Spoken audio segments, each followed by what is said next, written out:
I think, okay, here we go. Ow! That's right, it's time for Victor Allen's New to Sports. That's right, the new fan-based view of sports brought to you by Victor Allen. Love those hearts. Crazy love. Here's the man that the ladies have nicknamed Sexual Chocolate. Rub his head and make a wish. Ladies and gentlemen, here's Victor Allen! Sports! Yeah! Yeah! Sports!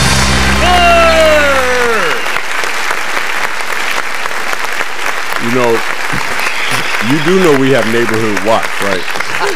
You do know that people are going to call thinking that something's going down. Okay? Because you Something is going down. You're screaming, man. It's going down. You're screaming. All right, man. Well, you know what? I know I'm supposed to start off and always celebrate when there's a champ crowned, and I'm going to do that. I give love to PMC and the Pittsburgh Penguins because of the Hockey Stanley Cup that they won over our Northern California brother and San Jose Sharks. But that's all I'm going to talk about for right now, and I'm going to transition later, man. So I'm going to give you props on that, PMC, your people. You know, hey, man, you know, what can I say? It's 15 seconds, we're done. Now, all right, man. So this is what's going to happen tonight. This is the part I feel bad about because I'm going to get behind Cleveland, and I'm going to call this the Groin games. Okay. The Groin games have already started, and it was just a matter how long before somebody tipped the scale. And everybody knows about what's happening tonight for the game. It's supposed to be Cleveland having a full advantage because, of course, Draymond got suspended for the punch that you barely got to see in Game 4 when he was on the floor when, you know, him and LeBron He just has an affinity for nuts. And you know what? Sometimes you feel like a nut. You don't have to use the physicality description of it, man. I tell you what, I give you another term to work with. Just call it a bucket of nuggets. Okay, a bucket and... Huh? Too many words. Huevos. That's all you got to say. Huevos. All right. So the jewels. Now, honestly, dude, let me just say this: everybody's jumping on LeBron James because of the Game 4 loss. But if you guys want to give him credit, Draymond flinched, and he got him out of the game. Now, think about this. Go look at the analytics for when Draymond's on the floor versus when he's not on the floor. Oh, yeah. So I don't want to hear anything about home court advantage. Golden State basically is going, we're losing our enforcer. There's nobody to replace him. Everybody's already saying Golden State. Golden State is supposed to win this because they're just, you know, invincible on the home court. But LeBron should be going thumbs up. LeBron should be going LeBron thumbs should up. be saying thumbs up because I got your boy out of here, right? I got him out of here. Now I should be taking a hit because I wasn't aggressive in Game 4, but I got that boy out of there. I made him flinch, and they got him. Well, Vic, we talked yesterday about the way the defense has been on both sides, but the fact that LeBron James specifically is used to pulling the locomotive move to the hole, and he's been running into some brick walls. Well, yeah, a bunch of those got blocked. It was Matador defense. Yeah, man. it was crazy. I was going like I saw LeBron charging to the hoop, and I was flinching way out here in TV land, and then they blocked his shots. Right. He had more than one of those blocks, so they were not going to run off. But let me just say this: it wasn't just Draymond too. Right. So the other folks are collapsing again. Right. So we're going to see tonight. I predict you're still going to have more of the same. It doesn't make any difference that he's not. I mean, it makes a difference, but it doesn't make a difference. In a game, things happen. People get hurt. You get in foul trouble. People sit down. It is what it is. You got to play. Well, as I said before, the Draymond Green Groin games, he was undefeated. Every time they tried to make him an issue, every time he got away with it. But they got him, and LeBron got him. Now, if he played smart, they already said he almost came. Well, I'm not saying this is true. They're saying he almost came to tears because there's six-figure loss in the game that you're not going to play in, and you're not going to play in. So imagine how he feels off court. And I still have a question too. Since this one is, he had a couple of things he had going on. So when he comes back, right, this area resets, but he still has the thing of if he gets another technical, that's separate from this, right? Right. If he gets another tackle, this is, in other words, these are separate punishments, right? The technical thing is a different one. This is the flagrant. There was no. This was a flagrant. This wasn't even a double foul. It wasn't called on the floor as a double foul. So the idea that they went to review it, they gave him a what? Yeah, flagrant one. Flagrant one, but right, but so he still has the technicals. That's what I'm trying to wonder. Yes, he still has the technical thing that if he gets another one, he's out again. They suspend him again. He suspend him again. Yeah, it doesn't restart. That's what I was wondering. So I'm saying, if I'm sitting up here looking at LeBron and LeBron's going, hey man, stop talking to those Periscope. people. Periscope people, man. I noticed. I got Meerkat on my side over here. Hey, look, if LeBron sits there and say, hey, look, we have a chance to rebound. They came back on Oklahoma down 3-1. We could do the same, and plus they don't have that enforcer there. So it's going to lead me to another question, but before I say that, I'm not going to get into the prediction of the games. I want to get into the look of when I look at this photo. When you scroll up, I look at this photo, and for me it says back up, right? It says back up, bruh, but he got him. And so to me, that look that LeBron looked that everybody's looking for, I said, so LeBron is not an enforcer. He's supposed to be kind of on the edge of not really being a guy that gets in your face. Did he pull it off successfully? Yeah, because he's wiser and he knows how to control himself more. He doesn't have and he's older. So Draymond has that youthful testosterone stuff, which is part of what makes him great. Right. It's a matter of rating it in, right? Right. Being able to impulse control. Control your emotions. Yeah. Yeah, he got away with it. And until, let me just say this, dude. Everybody's talking about the step over. You have to go back to Allen Iverson when Tyronn Lue was with the Lakers, and he did this move on him. You know, he did this boom, bang, hit the outside shot. Tyronn Lue falls to the floor. Iverson looks back like this on him, steps over him while looking at him. I said, now back in the day, they just called that the look. Today, the difference is that Draymond, if you see it, his hand hits up, meaning don't step over me. And Mario, let me just say this. I'm gonna say this. You saying he went for his nuts? I'm saying, dude. I'm just saying once again, that's an innuendo. I'm saying. Are you saying he? If somebody steps over you, are you saying he went for his nuts? Let me say this. Is this the rule? Watch this. If we are banging, and I do a move on you, but I don't hit the shot, and then I step over you, and what you on the ground for? Right. Well, if I step over you, you're going to sit back and come back and say, "Hey, get off me!" Right? If you step over you and don't touch you, then you can't do nothing. But if I punk you, I deserve it, right? I'm saying if you step over somebody without touching them, that's not stepping on somebody. And another reason is, why are you on the ground? So I don't see, if you happen to be on the ground for whatever reason you're on the ground, right, and then somebody steps over you, that's too damn bad. Don't be on the ground. Right. Now, what the hell are you on the ground for? Well, one thing, get up.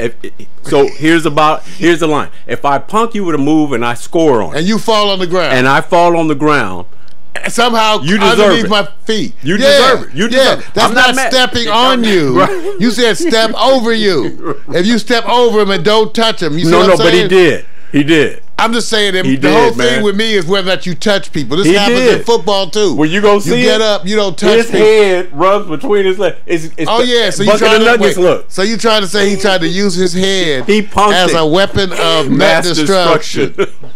He used his head. He went at LeBron's nuts with his head. Vic, I want you to know, Victor Allen, everybody pay attention to this. Is a very severe. Very severe charge. Victor Allen. I didn't even say about Draymond. You say he used his head as a weapon. I said he did. The big head.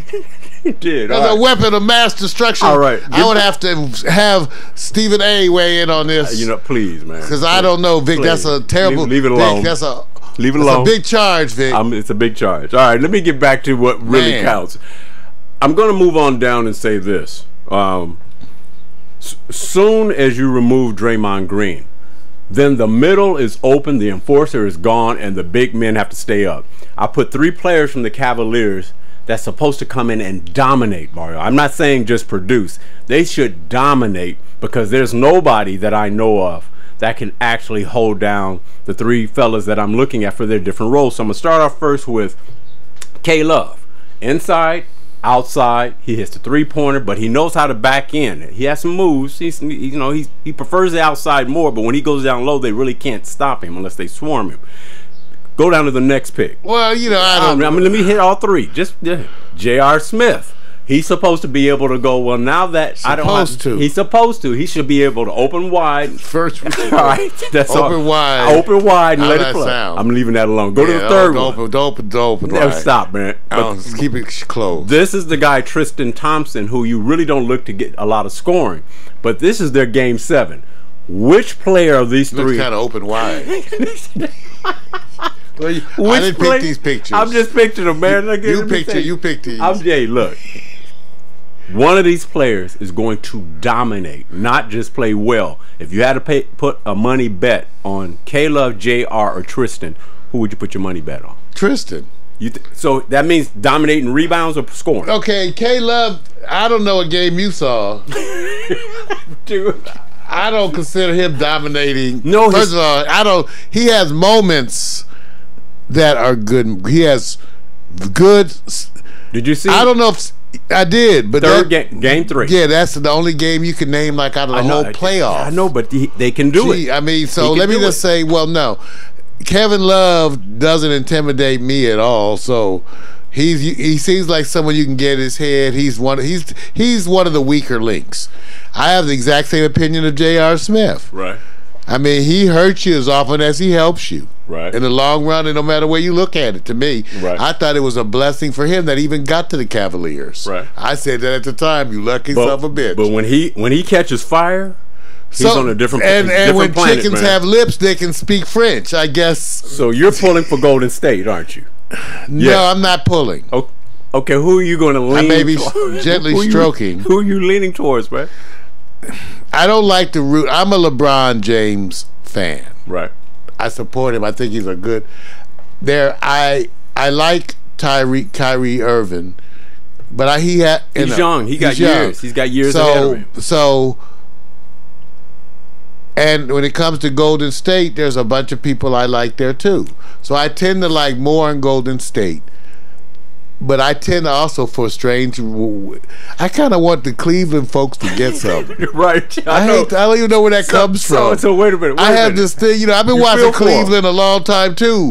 And I know people from Ohio, they're some good fans, yes, really. They are. I mean, as a Los Angelino, I'm just saying, Ohio fans have been some good fans. Right. I kind of halfway want. Now, New Yorkers, y'all can keep losing for another decade or so. That's Jack.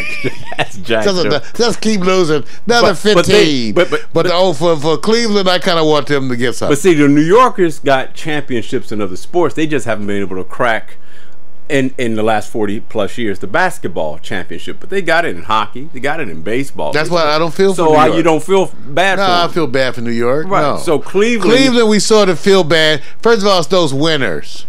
The fact that y'all in Ohio go to those winters. Here in California, we look at you, we go, shit. Right. Damn. Right. So wait Ohio, y'all bad. I die. Okay. Can't ski enough to make me like that shit. Okay, I got a query for you.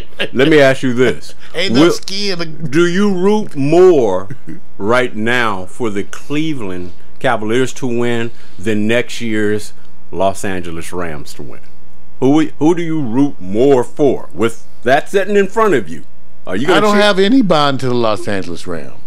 But you live here, right? Yeah. Okay. See, I don't understand that whole living here means you both to bond shit. That shit never made sense. So then when you move, if you move from here to Tennessee, all of a sudden you're a Titan fan. And then your job says, oh, no. You can't only be here a year. You're going to Nashville. I mean, you're going to go to Dallas. Then you become a Cowboy fan. What kind of shit is this?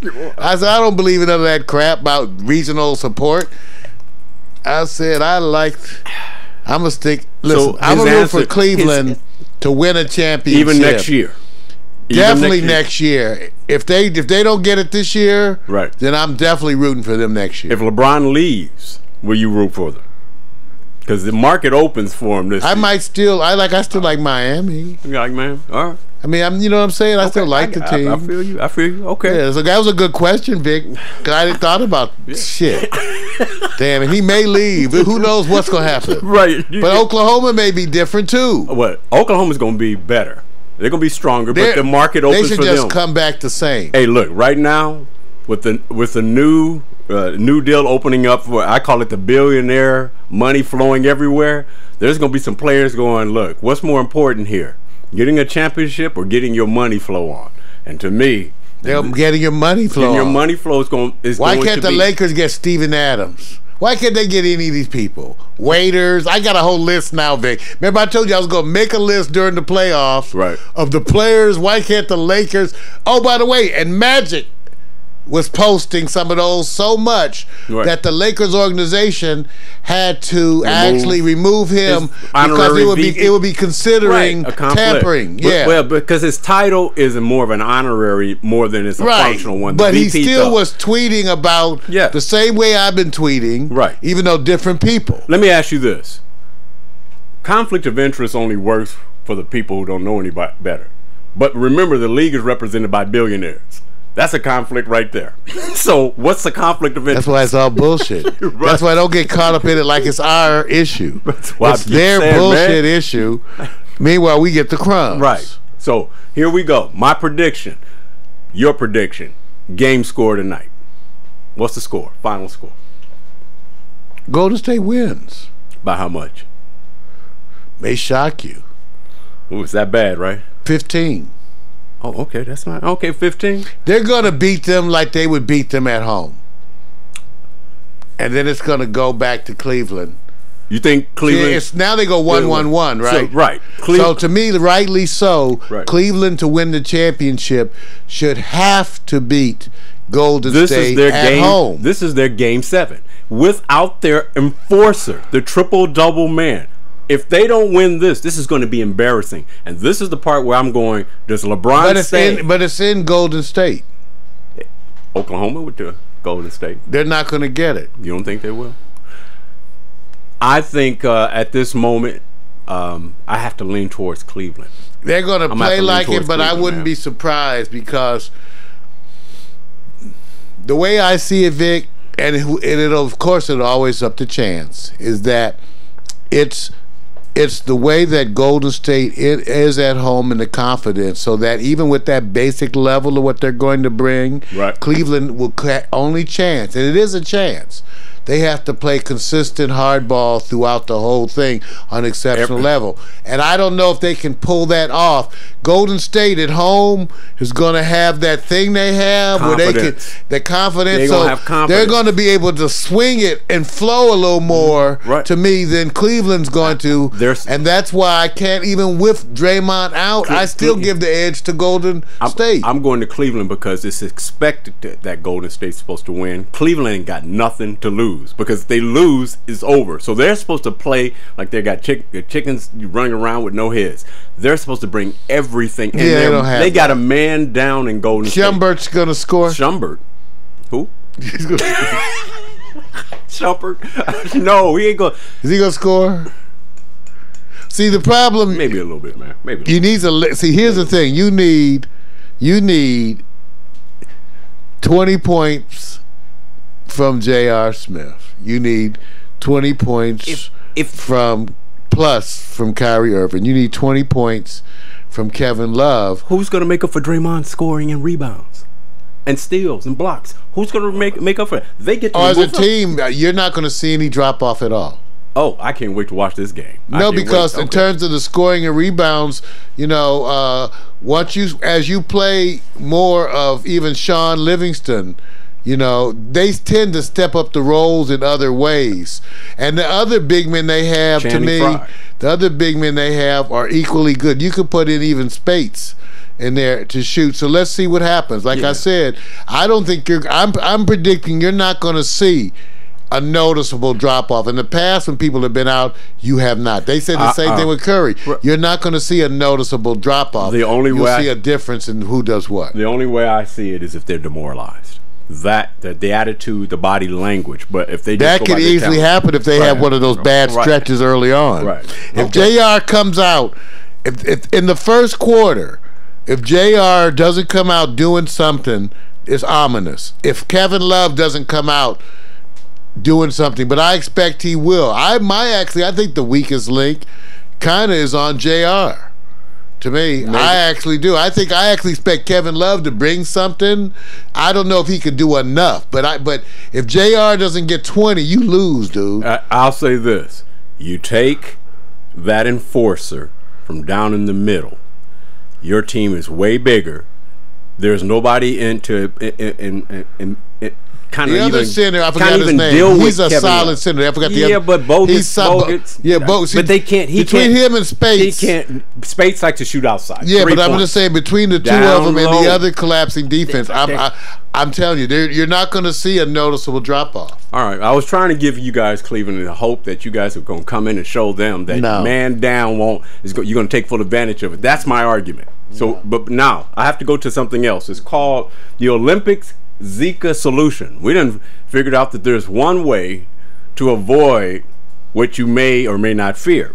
So, Great Britain's gold medalist in 2012, the long jumper Greg Rutherford, freezes sperm. That's what's. I joined the Gallon Club at the sperm bank. I went to all the magazines. Wait a minute. Freezes sperm. That's what they do. They freeze it. So if he didn't freeze it, you got to freeze it at a certain freezing. Right. You just ain't ever you. Okay, listen, dum dums. Wait a minute. Don't go dum-dums? come in a cup and put it in your freezer and think you've done something. Okay, wait a minute. I'm just saying, Vic. Who's the dum dums? Some of our fans right now say, "I'm gonna freeze me some sperm." No, I'm gonna freeze. We're talking about the Olympic gold medalist Greg Rutherford freezing sperm. And I'm just saying. And his girl is getting a little hit because they said they're missing the bigger story on this, and they've always wanted to children. She had to get it in the cup. She's a partner. I don't think they're married, but they want to ensure that if the worst case happens with him, he happens to get bit, then at least they're clear and free over here. So you just need multiple samples. And so I'm saying to you, if by layman terms, yes, sir.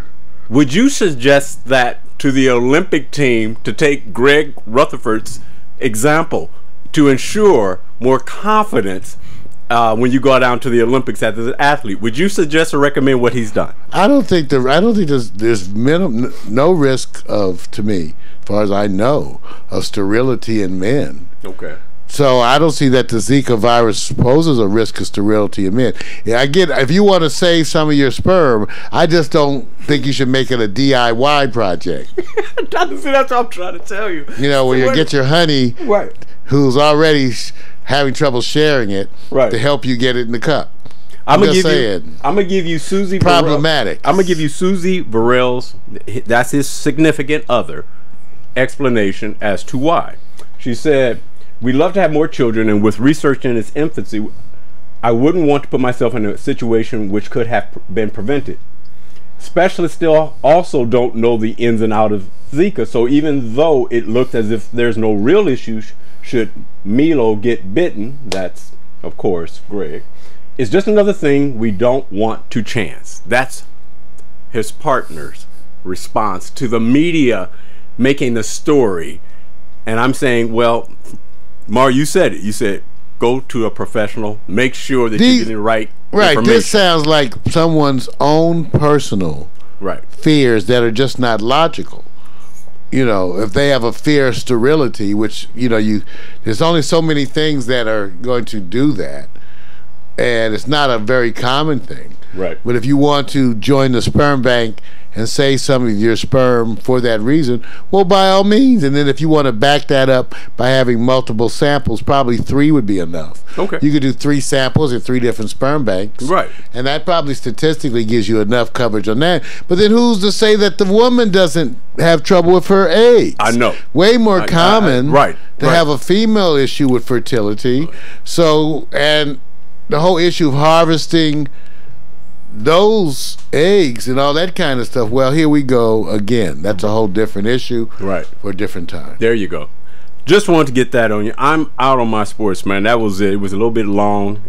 You kind of got me on some things. That's what happened. You covered the NBA. Ends up being a little bit long. Oh, I missed that. That's new to sports, everybody. Victor Allen's on Unique Fan-Based View of Sports is a recurring segment of the Morning Cup with Mario show. Here every week on Mondays. Ride till you die. Sports. For all you out there with jock itch, ladies, I tell you, cotton underwear, they'll serve you well.